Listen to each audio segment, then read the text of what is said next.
नमस्कार, मी पंजाब डक। राज्यामध्ये सांगायचं झालं तर पूर्व विदर्भ आणि पश्चिम विदर्भ म्हणजे ह्या 6, 5, 11 जिल्ह्यामध्ये भाग बदलत पाऊस पडणार आहे। त्याच्यानंतर तो पाऊस हिंगोलीकडे येईल काही भागात, त्याच्यानंतर तो परभणीकडे येईल, बीड जिल्ह्यात काही जाईल, जालनाकडे राहील, बुलढाण्याकडे राहील, इकडे जळगावकडे देखील राहणार आहे। पण राज्यात मात्र सध्यानं 6 तारखेपर्यंत असाच भाग बदलत पाऊस पडणार आहे म्हणून हा अंदाज लागतो। सांगायचं झालं तर 10 जुलैपर्यंत असाच वेगवेगळ्या भागात पाऊस पडणार आहे। सर्वदूर पडणार नाही म्हणून हे सर्वांनी लक्षात घ्यायचं।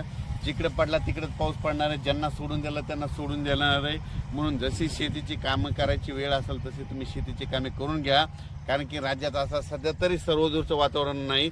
फक्त जास्त वरून राज्याची कृपा मात्र नागपूर, वर्धा, भंडारा, यवतमाळ, त्याच्यानंतर अमरावती, अकोला, बुलढाणा, त्यानंतर जळगाव, त्याच्यानंतर इकडं धुळे, नंदुरबार या भागाकडे जरा वरून राज्याची जास्त कृपा आहे। सध्या तरी पाऊस 10 तारखेपर्यंत त्या पट्ट्यामध्येच पडणार आहे आणि त्याच्यानंतर थोडाफार ते पाऊस काय होईल हिंगोलीकडे, नांदेडकडे, त्याच्यानंतर परभणीकडे, त्याच्यानंतर बीड जिल्ह्यात काही भागात, त्याच्यानंतर नगर जिल्ह्याच्या काही भागात, त्याच्यानंतर इकडे संभाजीनगरकडे, जालन्याकडे, बुलढाण्याकडे असा पडणार आहे म्हणून हा अंदाज लक्षात आहे। पण राज्यात तरी सध्या सर्वदूरचं वातावरण नाही, फक्त विखुरलेल्या स्वरूपातच पाऊस पडणार आहे, भाग बदलतच पडणार आहे।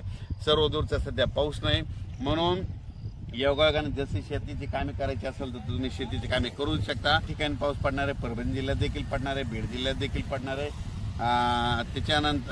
त्याच्यानंतर संभाजीनगरकडे देखील पडणार आहे, लातूर जिल्ह्यात देखील काही भागात पडणार आहे, त्याच्यानंतर धाराशिवकडे पडणार आहे, त्याच्यानंतर सोलापूर जिल्ह्यात देखील काय पडणार आहे। पण सर्वदूर नाही पडणार, भाग बदलत पडणार आहे, विखुरलेल्या स्वरूपाचं पडणार आहे म्हणून हे अंदाज लक्षात घ्यायचा। त्याच्यानंतर राज्यात हे जे वारं चालू आहे हे काय होणार तुम्हाला सांगतो। हे वारं कशामुळे चालू आहे तर काय झालं म्हणजे जे 3 कमी दाबाचे पट्टे आहेत म्हणजे 3 लो प्रेशर आहेत, हे काय होईल की ते नागपूरहून वर्धाहून त्याच्यानंतर इकडून भंडाराहून अमरावती, लगेच बुलढाणा असं करत जळगाव हे MP राजस्थानकडे चालले, तिकडे जास्त जात असल्यामुळं आपल्या महाराष्ट्रामध्ये हे पाऊस जास्त सर्वदूर नाही।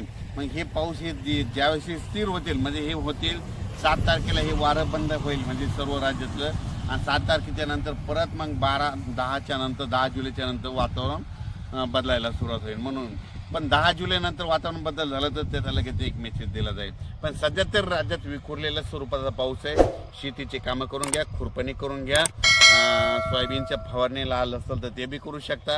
आणि तुम्हाला सांगतो सोयाबीन फवारणी करायची असेल तर तणनाशक मारायचं असेल तर जमिनीमध्ये हात घालायचा आणि त्या जमिनीमध्ये लाडू तयार जर होत असेल तर तणनाशक मारायला योग्य जमीन आहे म्हणून हे असं तुम्ही समजू शकता। आणि कापसाच्या देखील मशागती करून घ्या। धन्यवाद।